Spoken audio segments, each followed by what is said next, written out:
And I want to welcome presidential candidate Marianne Williamson. Thank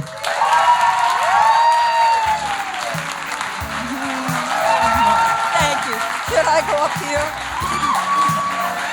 Thank you. Thank you. Thank you.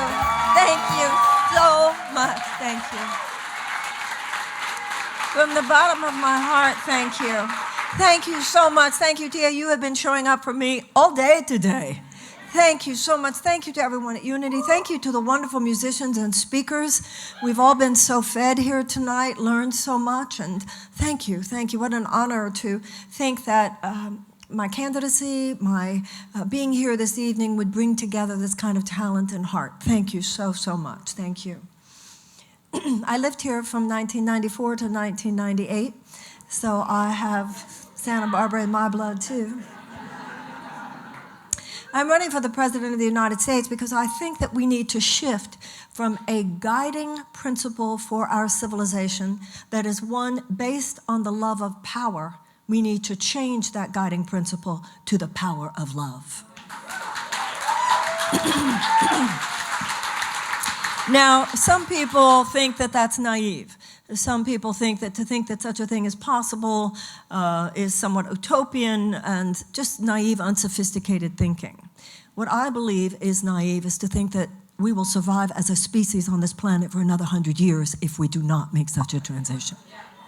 Love is not some weak conversation. You know, Martin Luther King Jr. said, "Power without love is reckless and abusive, and love without power is sentimental and weak." I'm not talking about a sentimental love. I'm not talking about a weak love. I'm talking about a fierce love.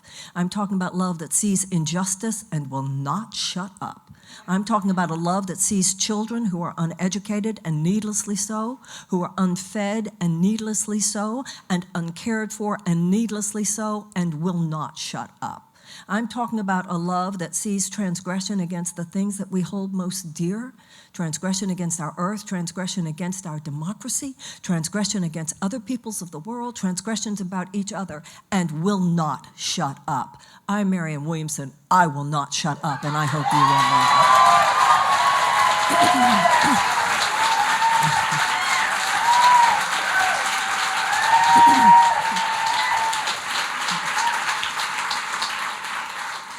I feel that when it comes to love, when it comes to goodness, when it comes to decency, when it comes to integrity, when it comes to compassion, we are good people. Americans are good people. I'm not saying we're better than other people. I'm not saying we're better than other countries, but we are a good and decent people. That is my experience of us. What I do see as a problem, however, is that over the last few decades, the conversations that we have, the deep inquiries as to what is good? What is meaningful? What is integrity? What is compassion? While these conversations do take place, they take place regarding our individual lives. They take place regarding our personal circumstances, but have become oddly absent when it comes to discussing our national and collective circumstances. Our conversation collectively, our conversation about our collective circumstances, which is what politics is. That's all that politics is. It's our collective behavior. We have left that conversation. We have retracted our own energy. We have withheld our own passion from that conversation for a lot of reasons. The conversation only then became more inauthentic, more superficial, more toxic, and it only made us more and more unable and unwilling to take part in it. But what has happened in our country over the last couple of years and more has convinced many, many people that we cannot afford to withdraw our passion, withdraw our wisdom, or withdraw the power of our citizenship from the collective conversation. It is too powerful, and at this point, it is too dangerous. Therefore, we realize that there is no public issue that will not make its way to your private door. Good luck with all that green juice and all that gluten-free and all that healthy eating. Because be very, very clear, the powers that be have gutted the Clean Air Act, they have gutted the Clean Water Act, they have overturned a ban on pesticides that we absolutely know do harm to a developing child's brain. This is a new day in America, and it needs to be a new day in America. I am an outside-the-box candidate. You better believe I'm an outside-the-box, because inside that box, it is so putrid.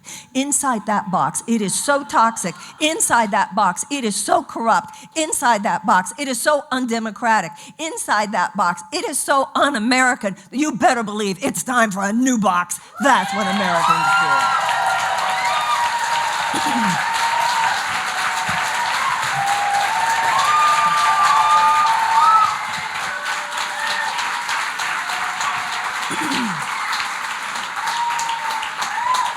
In 1776, this country was born of a rambunctious spirit. The men who signed the Declaration of Independence in 1776 were risking their lives to sign that declaration. Because if the British had won the war for independence, those men would have been executed as traitors. And with the signing of the Declaration of Independence, they established in this country something that had never been established before, the most aspirational and enlightened principles that had ever formed the core of a nation.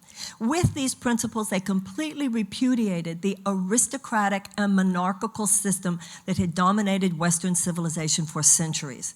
That was a system in which one person, maybe two people, a king, a queen, or a king and a queen, and their few rich friends, they were deemed entitled. They were entitled to the land, they were entitled to the wealth, they were entitled to the education, they were entitled to increase wealth, they were entitled to bequeath what they had earned to their children, and nobody else was. The vast, vast majority of people in those societies were little more than serfs. With the establishment of this country, the paradigm that said God had given power to the king, and then upon the king or the queen's whim, that power would be used no matter even if it was against the majority of people, we would no longer be doing that. Instead, this country was founded on the notion that all men are created equal and that God gave all men unalienable rights of life and of liberty and of the pursuit of happiness. And then that document goes on, it goes further, and it says that governments are instituted to secure those rights. And just in case we didn't get the full power of already, it also says that if the government is not doing that job, it is the right of the people to alter it or abolish it. That is the Declaration of Independence. And what has happened is that we in our age, we have lost our psychological and emotional bonding with that mission statement. Those principles, those radical principles, and democratic principles are radical. Those principles are still inscribed on marble walls. Those principles are still written in parchment behind glass. But if they're not inscribed in our hearts, they lose their moral force. Principles that are not alive within us are dead. And we need to psychologically and emotionally rebond with those principles. That is the only safety. That is the only antidote to tyranny. That is the only antidote to any assault on democracy when Americans have so taken into our hearts and our minds what it means that we will brook no nonsense. In 1776, we said to an aristocratic system, we repudiate you, we reject you, and we will be doing it different. And what we're now learning is that the American Revolution needs to be an ongoing process, because when it comes to an aristocratic paradigm, it's back. And now it isn't back. You can call it a corporatocracy, you can call it an oligarchy, you can call it whatever you want. But it's the basic paradigm, it's the basic archetype by which a government does more to advocate for a small group of people who already have a lot than it does to advocate for the people at large. And a former and late Supreme Court Justice, Louis Brandeis, said that you can have large amounts of money concentrated in the hands of a very few, or you can have democracy. You cannot have both. This stuff started 40 years ago.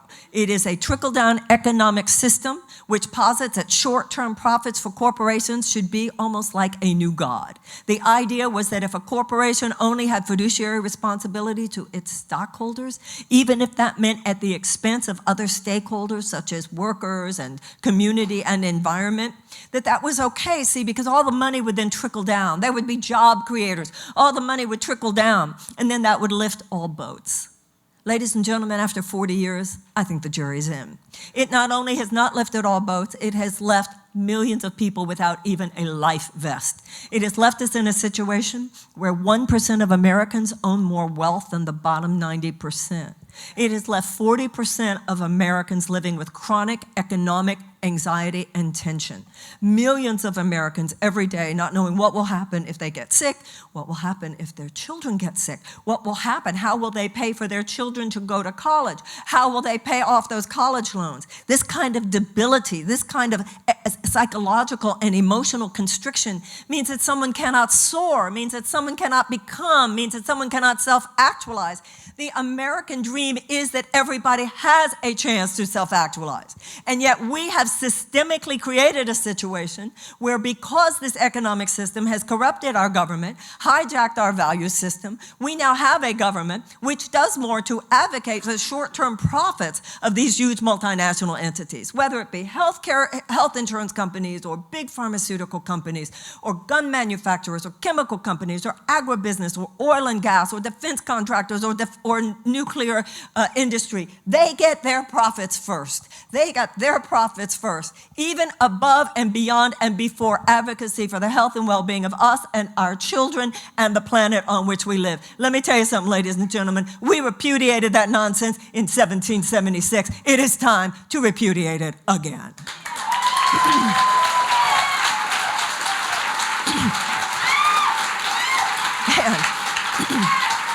Let's be very clear. Even those men who signed the Declaration of Independence, even among them, 50-odd, some odd of those people, 41 of them were slave owners. So from the very beginning, America has had this characterological dichotomy in our DNA. From the beginning, it has always been this way in every generation. There are those whose hearts are ablaze with the possibilities of democracy. There are those of us whose hearts are ablaze with the recognition how big this is, how important this is, not just for us, but for the world. There have been those of us in every generation ablaze with the possibilities of what it means for the human race, that people could be, that people could thrive, that people would not have governmental and other economic tyranny upon them and not allowing them to become everything that is their God-given potential. But we have also been from the very beginning. From the very beginning, we have had those who have basically felt that was not a good idea. It's not what they wanted to do. But this is the point. Over time, the continuing narrative of the United States is that every generation writes its own chapter in this ongoing story. So yes, we had slavery in this country, but then we also had abolition. We had the suppression of women in this country institutionalized, but we have also had two major waves of feminism, and we had the women's suffragette movement. We had institutionalized white supremacy and segregation in this country, but then we also had the civil rights movement. But let's be very clear, in none of those cases did the governmental status quo rise up one day and correct itself. The government didn't wake up one day and say, let us end slavery. That's not what happened. This abolitionist movement arose from the early evangelicals and Quakers. It was the people rising up, and the people stepped in. That is what brought forth abolition. And not only that, but the government didn't wake up one day and say, oh, let's give women the right to vote, shall we? That's not what happened. The women's suffragette movement, many of whose leaders were Quakers, they rose up. The situation changed because the people stepped in. And when it came to institutionalized white supremacy and segregation in the American South, the government didn't wake up one day and say, let's change this. It was a Baptist preacher, Martin Luther King Jr., and the civil rights movement. In other words, the situation changed because the people stepped in. I'm saying to you that today, to think that the same system that created this craziness is going to fix it is beyond naive. It is foolish. Ladies and gentlemen, I reject the notion. I challenge the notion that only those whose careers have been entrenched for decades in the system that drove us into this ditch are possibly qualified to leave us out of this ditch. Let me tell you something. What's happening?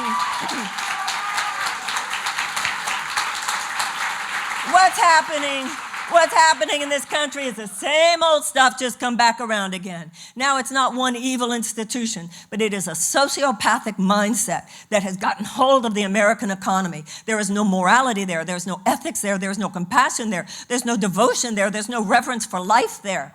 And it is time for the people to step in. That is why I am running for president. We're not the first generation to have to deal with this stuff. Let's just not be the first one to wimp out on doing what it takes to fix it now that it's here. And it is a form of wimping out for us to think that it's somebody else's job to do that because we're not political. What do you mean we're not political? By definition, if you're alive, if you're an American, I've seen myself referred to as an outsider candidate. Outside what exactly? Outside what exactly? You know, our Constitution doesn't even mention political parties, and George Washington warned us against them. It is time for us to realize that we have in many ways, I think, conspired with our own disempowerment. We have allowed ourselves to be treated like spectators, and in certain ways we have acted like spectators. But you know what? Americans historically are sometimes slow to wake up. But when we do wake up, we slam it like nobody's business. And it is time for the American people to wake up, and when we do, we're going to do what we have done before. We saw something wrong, and we fixed it. And that's what we're going to do.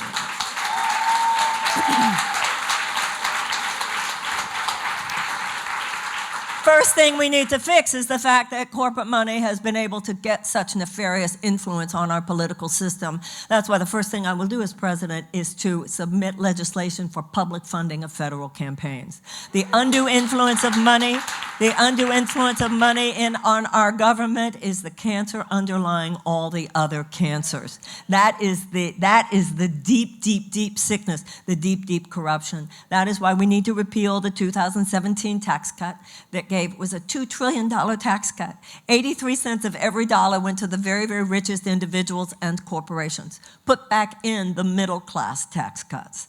After that, what we have to do is to get rid of these corporate subsidies, such as the $26 billion that we gave to oil and gas last year. Can you tell me why we gave $26 billion in subsidies to oil and gas? They're already making so many billions. You know what Martin Luther King said about that? He said, if they give it to rich people, they call it a subsidy. If they give it to poor people, they call it a handout. And then we have to deal with the fact that the U.S. government, our own legislators, negotiated against our interests and negotiated with Big Pharma. Not too surprising. Big Pharma gave $184 million alone in lobbying Congress last year. The U.S. government actually negotiated away their ability to negotiate with Big Pharma for lower drug prices. Then you deal with the fact that our military, while I think we would all agree that our military should have every dollar that it needs for legitimate security, there are those who would argue that up to $100 billion, $200 billion, possibly even $300 billion that are spent on our military budget have nothing to do with legitimate security and everything to do with short-term profits for defense contractors. This is what Eisenhower called the military-industrial complex. I think one of the most chilling things about this campaign is that only 2 of us even mention it. And ladies and gentlemen, after you do those things, and then you have a 3% tax on the assets of billionaires and a 2% tax on the assets of those with $50 million and more, you know, we're gonna have some cash on hand. And then when we have some cash on hand, we are gonna do the right thing. And what are we gonna do? I'll tell you what we're gonna do.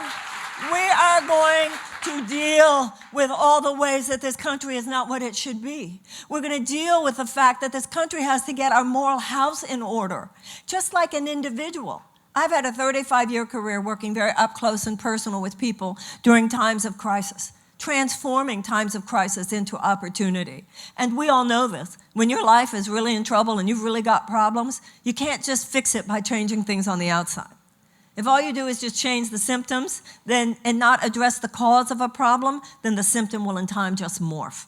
We need to look deep as a country, just like we do as individuals, because all that a country is a group of people. We need to get real, ladies and gentlemen, in a way that the conventional political establishment does not do. We need to do some radical truth-telling in a way that the traditional political establishment does not do. I'm not saying they're a bunch of liars. They're not. I could say about every other candidate in this race, they're truth tellers. I'm not saying they're not telling the truth, but I am telling you this. When you go into a court of law in the United States and you raise your hand and you take your oath, you don't just take an oath to tell the truth. You take an oath to tell the whole truth and nothing but the truth. That's why I'm running for president, to tell the whole truth and nothing but the truth. And when we do that, as a country, then we will have the same kind of transformation that we have when we do it as individuals. If all you do is have incremental change, if all we do is change a policy here and change a policy there, first of all, I don't even think we'll beat Donald Trump. Because he's not just a politician, he's a phenomenon. And you will not be able to beat that phenomenon, I don't believe, with just an insider politics game. You want to beat that phenomenon, you have to create another phenomenon, a phenomenon of equal force. That will be an uprising of the consciousness of the American people. Now, what happens? What happens when you do some radical truth-telling? You have to ask yourself. You have to ask yourself as a nation what you have to ask yourself as an individual. Where am I and where am I not who I say I am? Where do I and where do I not stand on the principles that I say that I believe in? Now, our mission statement is all men are created equal. Our mission statement is that God gave all men inalienable rights of life and of liberty in the pursuit of happiness. So I want to talk to you about millions of Americans who do not, at this moment, have the right to pursue happiness, and that is millions of chronically traumatized American children. We have millions of American children who go to classrooms every single day where there are not even the adequate school supplies with which to teach a child to read. And yes, they're in California, and they're around here as much as they are anywhere else. We have students who go into classrooms that do not have the adequate school supplies to teach a child to read, and if a child cannot learn to read by the age of 8, then the chances of high school graduation are drastically decreased, and the chances of incarceration are drastically increased. In areas that are called America's domestic war zones, we have American children, and millions of them, who have a form of PTSD, which psychologists say is as severe as the PTSD of any returning veteran from Afghanistan or Iraq. These children form a huge sea of unnecessary suffering, and all that our current political establishment has done is to normalize their despair. And why is that? I'll tell you why. Because they're not old enough to vote, so they're not a constituency.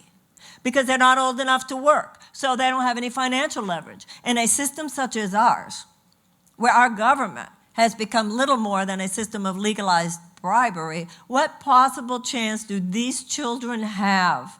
What possible chance do they have to compete with the clout of all the corporate money that floods Washington? Ladies and gentlemen, this is an example. This is what has to be an issue that they're not telling us is an issue. They're telling us what the issues are. It's time for us to tell them what the issues are. Millions of American children living in that kind of chronic pain and anxiety and suffering in the richest country in the world, that is not okay with us. I'm a mother. I know many of us are parents. And you've probably had, those of you who are parents or are parents, have probably had an experience that I know I've had. I remember the first time I had that experience, I couldn't believe these words were coming out of my mouth. I'd heard my mother say them. I thought I would never say them. My daughter asked me why she had to do something, and I said, because I said so. We need a little of that. Why are we going to completely realign the resources of this country in the direction of children, which is what I wish to do as president? A massive realignment of the resources of this country in direction of children 10 years old and younger. I want every school in the United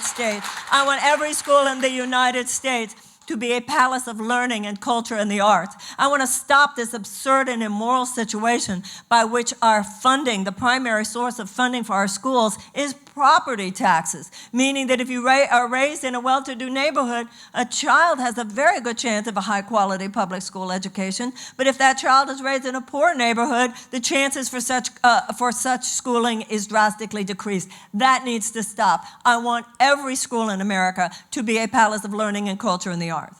But this has to go deeper than just, we're going to have a public preschool. Public preschool, ladies and gentlemen, we have children who are traumatized before preschool. We have a high infant mortality rate. We have a high maternal mortality rate. We have a situation where we need wraparound services, community wraparound services, anti-trauma, anti-bullying, violence prevention, conflict resolution, restorative justice, mindfulness in the schools. We have to go so much deeper than the traditional political establishment even factors in. These people are lost somewhere in the 20th century. We are not. We are in the 21st century. I want a United States Department of Children and Youth. Why? If you elect me, because we say so.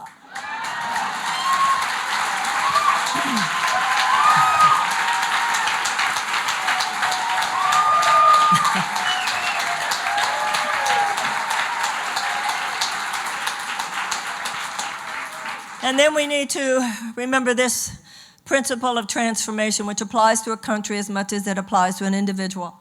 And that's that you cannot have an unlimited future if you're not willing to clean up the past. I want to help this country navigate its way into a new chapter. I want to end one torturous chapter of American history, an aberrational chapter, and let's begin a new one. That's what this country began. That is the spirit of this country. That is why Thomas Paine said we have it in our power to start the world over again. Americans aren't tired and weary because we're doing too much. Americans are tired and weary because we're not doing great things. That is what we're supposed to do. It's like with a sports car. If you see a great sports car just kind of on a neighborhood street, it kind of is no big deal. You got to get it out on the highway. We will be the people we were created to be when we do the American things you're supposed to do. That's why we need things like the Green New Deal. That's why we need to say things like, no, every school will be a palace of culture and learning and the arts, and that we are big enough and real enough and conscience-filled enough to actually address the deeper shadows of the psyche of this nation, bring them to the fore, be honest, atone for our mistakes, make amends where we can, and start over. That is why we must pay reparations for slavery. But I think we all need to understand what this conversation is. It was already mentioned tonight that the first people were brought over as enslaved persons to this continent in 1619. And if you'll allow me to, I want to go through a little bit of American history with you, because I don't feel like the average American is a racist. That's not my experience, and it's not my belief. But I do think the average American is woefully undereducated about the history of race in the United States. So give me a few minutes, if I might. In 1619, the first people were brought over in slave ships, and slavery was not over in the United States until 1865. That's just shy of 250 years. When slavery was abolished, there were anywhere between 4 and 5 million enslaved persons. At that time, because remember, think about this. You were a slave. Now you've been told that you're emancipated. Where are you supposed to go? What are you supposed to do? How are you supposed to feed yourself? How are you supposed to feed your family? General Tecumseh Sherman told this population that every former slave family of 4 would be given, we've all heard the expression, 40 acres and a mule. That promise was then retracted. Even those who were given it had it taken back. And what followed, even after the abolition of slavery, was 100 years of institutionalized violence against black people in America. What do you call Ku Klux Klan and lynchings if not domestic terror? What do you call segregation? What do you call all of that if not institutionalized violence? So if you take 250 years of slavery and you add on to that 100 years of further institutionalized violence, you're talking about 350 years. That is longer than this country has even been in existence. Now, Martin Luther King would say 100 years later, after the abolition of slavery, they were freed, but what were they freed to? It took 100 years before Martin Luther King and the civil rights movement began a serious disruption of the social and economic and political patterns regarding black people in America. The Southern legislatures had passed what were called the Black Code laws to ensure subpar economic, political, and social opportunity.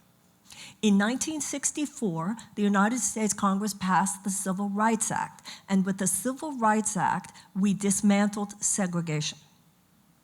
In 1965, the U.S. Congress passed the Voting Rights Act to ensure black people equal access to the polls. Be very clear, in 2013, the John Roberts-led Supreme Court began chipping away at the Voting Rights Act, which is why we have this spate of voter suppression efforts all around this country. So what we did was we dismantled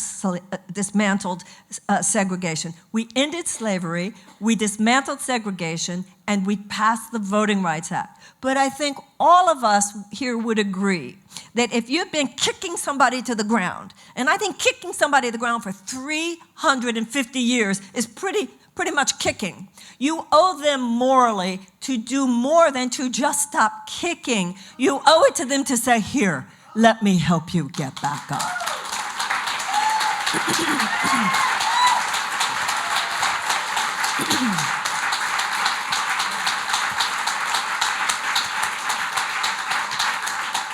The economic piece, it's not like we, quote unquote, haven't done anything. We just have not completed the task of genuine reconciliation, and every generation has its part to play.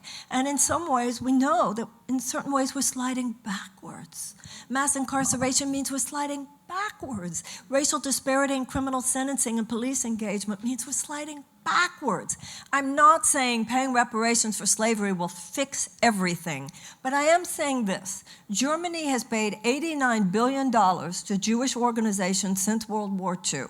Doesn't mean the Holocaust didn't happen, but it has gone far towards establishing reconciliation between Germany and the Jews of Europe. And Ronald Reagan in 1988 signed the American Civil Liberties Act, whereby the surviving prisoners of the Japanese internment camps during World War II were all paid, each paid between $20,000 and $22,000. So the idea of a people that has wronged another people giving economic restitution is not a fringe idea and should not be considered that way in this case. So I have proposed a plan of reparations. Once again, it's a multidimensional problem. It's not like this is going to fix everything. Many of the issues are internal as well as external. But even though I myself have led apologies for slavery and injustice and racial injustice for decades, an apology is lovely. But if you took $1,000 from me, as much as I appreciate the apology, I would like my money back as well. Therefore, the idea of reparations carries a moral authority that just race-based policies does not carry. Race-based policies is what all the other candidates are talking about now. We're going to have evidence. We're going to have, we need more evidence. And we have to figure out exactly what to do. One candidate said the other day, you can't just start writing checks. Hell, you can't, and I'll tell you why. Because if all we do is race-based policies, it doesn't carry moral authority because it leaves open the question of whose fault it is that this gap exists. Whereas reparations carries an inherent apology. It is an inherent mea culpa. It is the acknowledgement on the part of one people of a wrong that has been done, a debt that is owed, and a willingness to pay it. And as we do that, and my plan is for $200 to $500 billion that would be paid over a period of 20 years to a reparations council of American descendants of slaves who have done scholarly or cultural or political work on this topic for decades. People such as Professor Sandy Darity at Duke University. The stipulation on the part of the American government would be that the money is to be used for purposes of economic and educational renewal. We're giving a lot of money here, so we certainly have the right to say it's to be used for educational and economic renewal. And that, of course, that stipulation is important.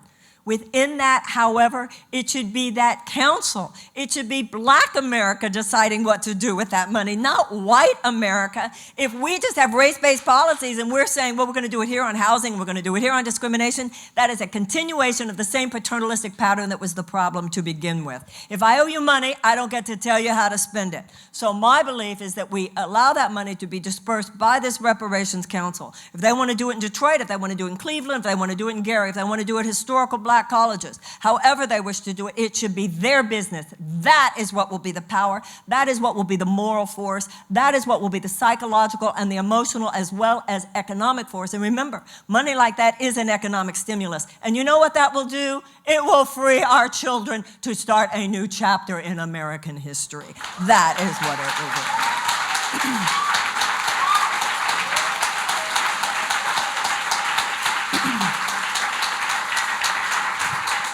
And I want to point out that I have talked about this topic in some of the whitest states in America. When I've talked about it in New Hampshire, when I've talked about it in Iowa, I get massive applause, I get standing ovations. We are a good people. Americans are a good people. We want to do right by each other. This is not something that we should consider. You know, I'm not prosecuting a case against Donald Trump. I'm prosecuting a case against the system that produced him. And part of this corruption of that system is that the way it works is it talks about what it thinks you want them to talk about. What I'm saying to you is not, I'll give this to you, I'll give this to you. I'm saying together we can do something so beautiful for this country. That is this country. And all of us will be better off. Money like that Money like that, 200 to 500 billion, people say that's so much. Let's get to this next topic. I already told you we have a $2 trillion tax cut that we gave 83 cents of every dollar to the very richest among us. And let's talk about the next expenditure that we might want to question. We have a military budget of $750 billion. Now, we're in Santa Barbara, we're in California. We understand about an integrative approach to medicine. We understand that when it comes to the body, we need an integrative approach. You don't just take medicine, you cultivate health. Sickness is the absence of health. Health isn't the absence of sickness. And the same is true with societal health. War is the absence of peace. Peace is not the absence of war. Your national security agenda shouldn't be just endless preparation for war. You're not going to just back up into peace. You know, when I was a kid, politicians used to talk about peace and prosperity. They don't use that expression anymore because that's not actually the goal anymore. If we really want peace on this planet, when was the last time you heard a politician even talk about it? It's not even part of the conversation, and we're just in the Stepford politics. We're just Stepford citizens. We just go along with that. And that's because there's no money to be made in waging peace. There's just the possible survivability of the human race. So what is happening right now is that we pay $750 billion on the military, and we pay $40 billion on the State Department. Now, James Mattis, before he left the Department of Defense, said, if you're not going to fully fund the State Department, I'm going to have to buy more ammunition. And even Donald Rumsfeld, who was the Secretary of Defense under George Bush, said, we must also learn to wage peace. War is the absence of peace. Peace is not the absence of war. You elect me president, you know what we're going to do? We're going to wage peace. We're going to have a United States Department of Peace. We are going to have the peace builders. The peace builders are going to be in a robust and equal relationship to the necessary preparation for war. This is not a critique of our military. My father fought in World War II, and I have great respect for the U.S. military. This is not a critique of the military. This is a critique of the political decisions whereby so much more money is spent than is even requested by our military because of short-term profit maximization for defense contractors. That is as corrupt as it gets, ladies and gentlemen. Meanwhile, in our State Department, $40 billion as opposed to the military, $750 billion. The USAID, which is humanitarian assistance, that's $17 billion within that $40 billion. And then the actual peace-building agencies that are sort of shunted over on the side, the periphery, they get less than $1 billion. And then the U.S. Institute of Peace, the independent U.S. Institute of Peace, gets a whopping $1.6 million. Now, let's talk about what those peace builders do. Okay? Just like you don't just take medicine, you care for your diet, you care for exercise, etc. You build your health. So let's talk about how peace builders wage peace. There are 4 factors which, when present, statistically increase the incidence of peace and decrease the incidence of violence. And none of them are going to surprise you. Number 1, expand economic opportunities for women. Number 2, expand educational opportunities for children. Number 3, reduce violence against women. And number 4, reduce unnecessary human suffering. We should see large groups of desperate people as a national security risk. When I'm president of the United States, all domestic and international policy will be built around this core principle: do that which helps people thrive. That's how you have peace, and that's how you have prosperity.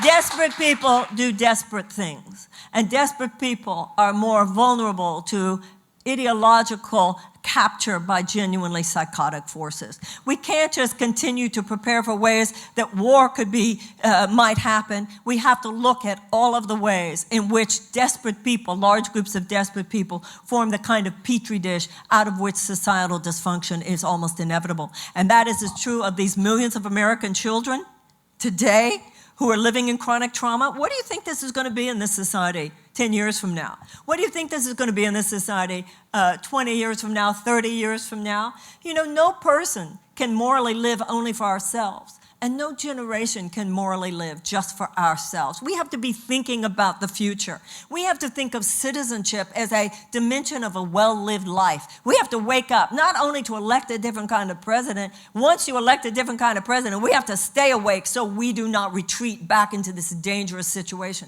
Ladies and gentlemen, we have to do more than not go over the cliff. We have to get out of the cliff entirely. And that is what I meant about Donald Trump. He didn't create all that. All that created him. And that's what we have to realize. As I already said, I don't think we're going to beat him with an insider game, but even if we did beat him with an insider game, those same forces will be back in 22 and they will be back in 24. This generation has to rise up and do more than change policy. We have to transform our political consciousness and transform America on the levels of cause. We have to recognize all the ways in which we have swerved economically and politically from the goodness in our hearts and the wisdom that are the American principles about which we can all be proud. For the sake of $350 billion in an arms sale to Saudi Arabia, we are giving aerial support to a genocidal war in Yemen that Saudi Arabia is waging as we speak in Yemen. Tens of thousands of people have starved in Yemen because of this, many of them children. Now, it is true and good news that a bipartisan effort, in many ways led by Bernie Sanders, has tried to stop this, but then the president overrode that. Our grandparents would be rolling over in their graves. But I'll tell you something else I think would make our grandparents roll over in their graves. That we're not even talking about it. I'm not saying that America has ever gotten it completely right. And it certainly hasn't ever gotten it completely right in my lifetime. But I remember a time when there was at least a consensus we were supposed to try. We had become so amoral in the way we live our lives economically, in terms of public policy, so amoral in terms of the way we go about the business of governance. And anytime there is amorality, it will have immoral consequences. Ladies and gentlemen, this is what has created the availability of energy for the bigots, for the racists, for the homophobes, for the anti-Semites, for the Islamophobes, for the xenophobes. We have a situation in our country today, and we all know this. Some of the darkest forces of the human psyche have now been collectivized. This is already happening. Now, it's not like we ever thought in this country, no intelligent observer thought we had gotten to the point where we didn't have racists here. We didn't have bigots here. We didn't have anti-Semites here. We didn't have homophobes here. No, we've always had them. But we thought, decades ago, we actually thought we'd reached a consensus where there was an agreement on both left and right, Democrat, Republican, any major political force. No megaphone was going to be given. No serious political megaphone was going to be given to such as they. You and I really need to think about this. Those levees have fallen. They've fallen in large part because of social media, and they have fallen because a figure no less powerful than the President of the United States is not above stoking those forces and harnessing them for his own political purposes. I remember reading an interview with Jared Kushner. He said that 2 or 3 years before that campaign, he was sitting with his father-in-law in a McDonald's, which I don't know why it just fascinates me. They were at McDonald's, he said, and he said to his father-in-law, there are a lot of angry people out there. And we could harness all that and make you president. And when I read that interview, I thought to myself, I see so many wonderful people out there. I see so many loving people out there. I see so many dignified, good people out there. We could harness all that and change the world. Yeah. Ladies and gentlemen, a lot more people love than hate in this country. But the problem is that those who hate, hate with conviction. And conviction is a force multiplier. The problem is not that more people hate than love. A lot more people love than hate. But those who hate are serious about it. And they are convicted behind their hate. And we must become as serious and convicted behind our love as some people are now convicted behind their hate. We must become convicted. The love that will save the world is not just love for our own children. It's also love for the children on the other side of town. It's love for the children on the other side of the world. We can't say we're spiritual seekers and lovers of the world and just ignore those millions of traumatized children and just ignore the fact that 12,000 children starve on this planet every day. This is unnecessary, ladies and gentlemen. It is completely unnecessary. America should be a moral leader in saying global poverty will end within the next 10 years. And it would if America took the lead. We can't say, oh, we're lovers and we're spiritual seekers and not be concerned with the fact that 43 million people live in poverty in the United States, the richest country in the world, that 13 million children are hungry in this country. We cannot say that we're spiritual seekers and lovers of the world and not recognize how many billions and billions and billions of dollars are spent by our own government on ways to wage war when in fact we spend so little in comparison on ways to wage peace. All of us in our own individual lives would see the hypocrisy of this. All of us are in our own individual lives would go, no, I can't live that way. All of us in our own individual lives would say, no, I want to clean this up. All of us in our own individual lives would say, okay, I'm going to take a good look at this, and I'm going to see where I am who I say I am and where I'm not who I say I am, and I'm going to change how I behave in places where I need to, and I'm going to take a serious moral inventory, and I'm going to look at the exact nature of my character defects, and I'm going to atone for what I need to atone for, and I'm going to make amends where I need to make amends, and I'm going to imagine unlimited possibilities, and I'm going to step into that, and I'm going to be willing to change. That's what it means to live an abundant and pure life. But that's also what it means to live an abundant and pure national existence as well. Now, some people say that I'm not qualified to be president. Some of the qualifications that they have, I don't have. But let me tell you something. Some of the qualifications we most need now that I have, they don't have.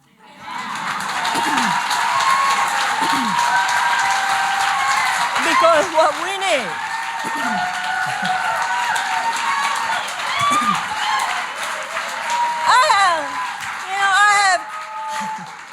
I have great respect for political expertise. I do. But political expertise, we've had a lot of that. Qualified politicians. Qualified politicians took us into Iraq. Experienced politicians took us into Vietnam. You could have the greatest car mechanic in the world, but the greatest car mechanic is not necessarily the one who knows what road you should take to Milwaukee. See, Franklin Roosevelt said that the primary responsibility of the presidency, he said, is moral leadership. He said that the administrative aspect of the presidency is secondary. What we need now is, of course, you need political expertise, and Washington has plenty of them. If President Trump had wanted to bring in serious political experts, he could have. His problem is not that he lacked experience. His problem is that he lacks ethics. His problem is that he lacks a visceral taste for democracy. Ladies and gentlemen, what we need now is political vision. What we need now is political wisdom. What we need now is someone who understands what the deeper dynamics are of where things have gone wrong and what needs to happen in order to make them right. What we need now is someone who knows how to harness the energies of large groups of people. What we need now is someone who knows how to articulate and to harness the opportunities for goodness and dignity and love that are genuinely transformative. What we need now is someone who can look at the 21st century, not just react to the 20th century, not just deal with symptoms, but actually name the underlying causes of what has gone wrong. I don't want to sound arrogant or conceited, but I really think I'm that woman.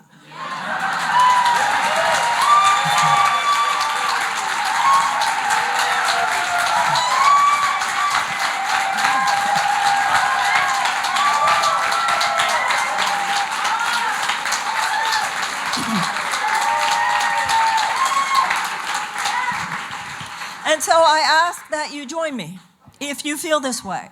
You know, a lot of people in California, it seems to me, have not necessarily really integrated into your thinking fully what it means that you now begin early voting on February 3rd, 2020. Before this year, California was so late in the primary season that who you voted for really didn't ever make much difference. That is different now.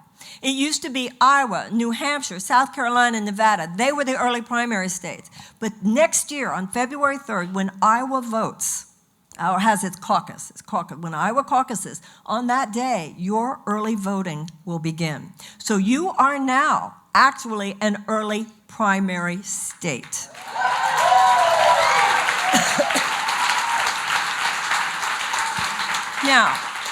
There are a lot of good people running. I'm not running against anyone. I'm running with a lot of really good people. You have the civic responsibility to listen to all of them, really, because you're now in early primary state. I hope you will listen. I hope you will think. I hope you will reflect. If you don't remember a lot about American history, I hope you'll go read one of those American History for Dummy books or something. I hope you'll think deeply, and then you will go with what you truly and honestly believe.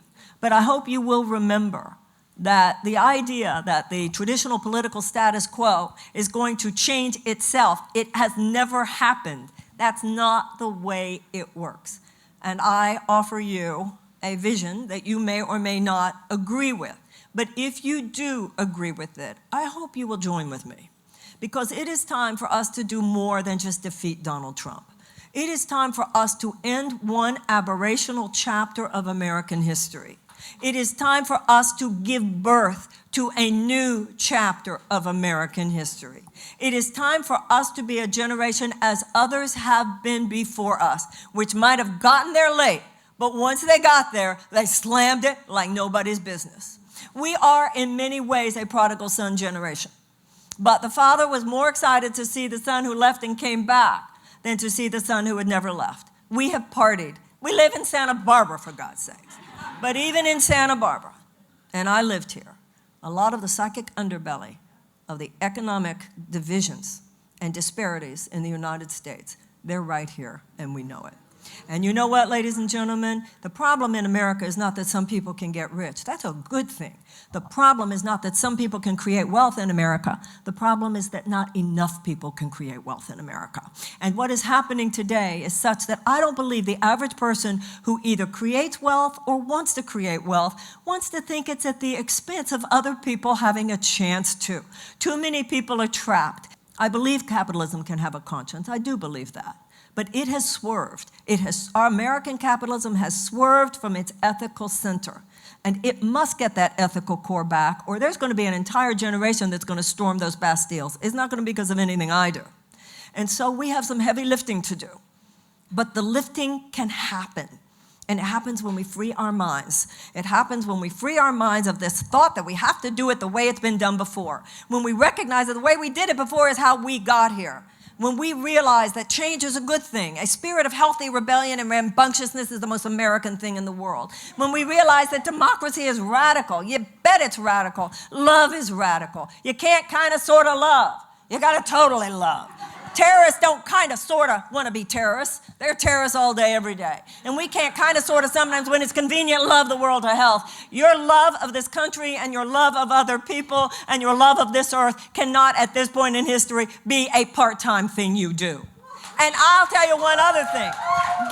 Given the crisis on this planet, given that we have 12 years or even less to deal with the climate crisis, that we have to reverse it, that we have to have a profound effort of a Green New Deal, of a carbon sequestration, of reforestation, of development of alternative sources, of dealing with animal factory farming, of holding capitalism accountable, of remaking American schools, having a Department of Peace, doing reparations. It's going to be a lot. It's going to take each and every one of us. But you know what happens when you stand up and you show up and you do the right thing? You actually realize it gives you energy to do the right thing. It feels good to be a grown-up. It feels good to be a real man. It feels good to be a real woman.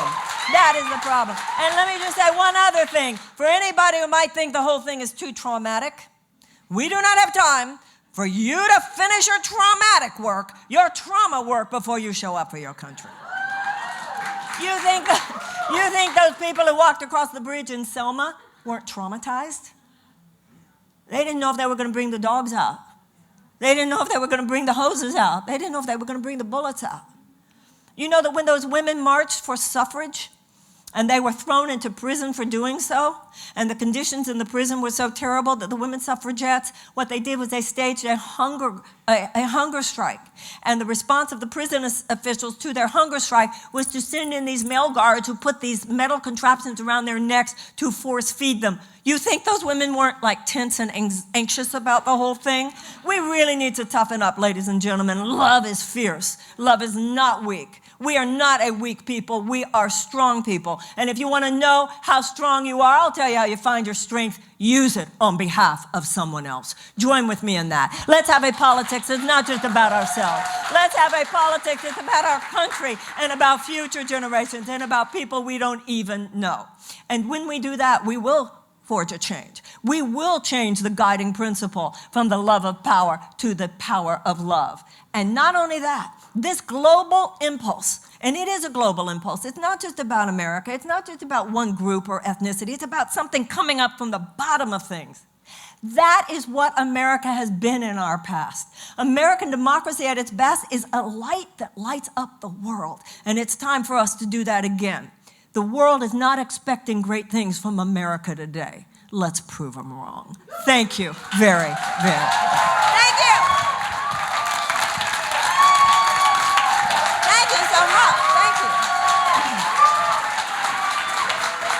Thank you. Thank you. Thank you very, very, very much.